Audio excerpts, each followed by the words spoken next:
నువ్వు ఎదుర్కోవాల్సింది శిలువ మరణాన్ని. ఎదుర్కొంటావా? ఎదుర్కొంటాను నాయనా అన్నాడు ఆయన. ఎదుర్కొంటాను. ఆ తండ్రి మాటలకు చెప్పండి, యేసుక్రీస్తు వారు విధేయుడై ఈ లోకానికి వచ్చాడు. అది చూశాడు పౌలు గారు. ఇప్పుడు చదవండి, ఫిలిప్పీ 1:2-8. మరియు ఆయన ఆకారమందు మనుషునిగా కనబడి మరణము పొందునంతగా, అనగా శిలువ మరణము పొందునంతగా విధేయత చూపిన వాడై ఈ లోకానికి వచ్చాడు. లోకానికి వచ్చి చెప్పవలసినటువంటి సంగతులన్నీ చెప్పాడా? తండ్రి అయిన దేవుడు ఈ లోకంలో ఉన్న తన పిల్లలందరికీ చెప్పవలసిన సంగతులన్నీ చెప్పి పంపిస్తే అవన్నీ వచ్చి యేసుక్రీస్తు వారు చెప్పి సిలువనెక్కే సమయం వచ్చినప్పుడు తానే సిలువ యొద్దకు సమీపించాడు.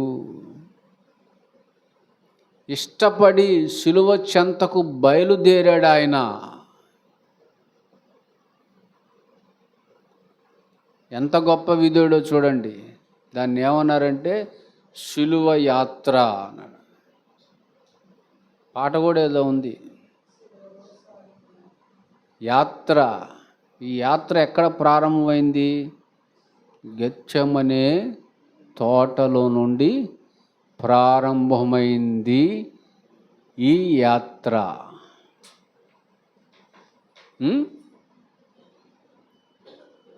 అప్పుడు ఆయన ఒక మాట అన్నాడు ప్రార్థనలో, తండ్రి నీ చిత్తమైతే ఈ శ్రమలను నా నుండి తొలగించు, ఈ గిన్నెను నా నుండి తొలగించు. అంటే తట్టుకోలేనిది అది.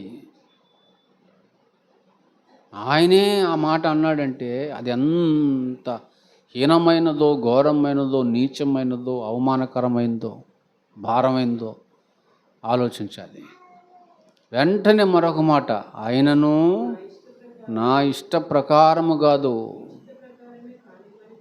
నీ చిత్తమే సిద్ధించునుగాక, నీ చిత్త ప్రకారం నీ చిత్తం చెప్పుననే కానిమ్మమని ఆయన ప్రార్థన చేశాడు. అంటే ఏంటి? ఇది కాకుండా వేరేలాగా మరణించే ఆప్షన్ ఏమైనా ఉందా అని అడగటం అన్నమాట. ఈ గిన్నె నా యొద్ద నుండి తొలగించమంటే నా మరణాన్ని, నా చావును తొలగించు అని కాదు, బతుకు మీద ఆశతో మాట్లాడుతున్న మాటలు కాదు. ఇలా కాకుండా వేరేలాగా చచ్చిపోయే అవకాశం ఏమైనా ఉందా తండ్రి?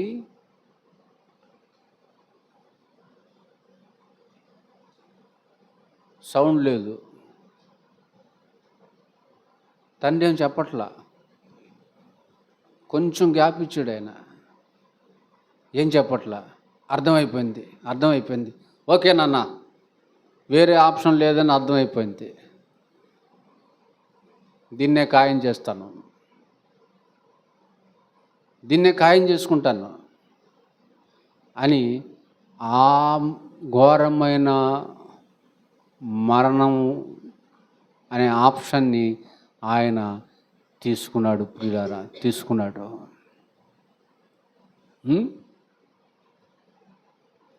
తీసుకున్నాడండి. ఏ ఆప్షన్ లేదని నాకు అర్థమైపోయింది. ఈ రక్షణ కార్యానికి వేరే ఆప్షన్ ఉంటే సరి, లేకపోతే ఇందులోకే నేను ప్రవేశిస్తాను. ఎంత గొప్ప కొడుకో చూడండి, ఎంత గొప్ప తనయుడో చూడండి. యేసుక్రీస్తు వారు సిద్ధమయ్యా నేను అని శిరస్సు వంచాడు.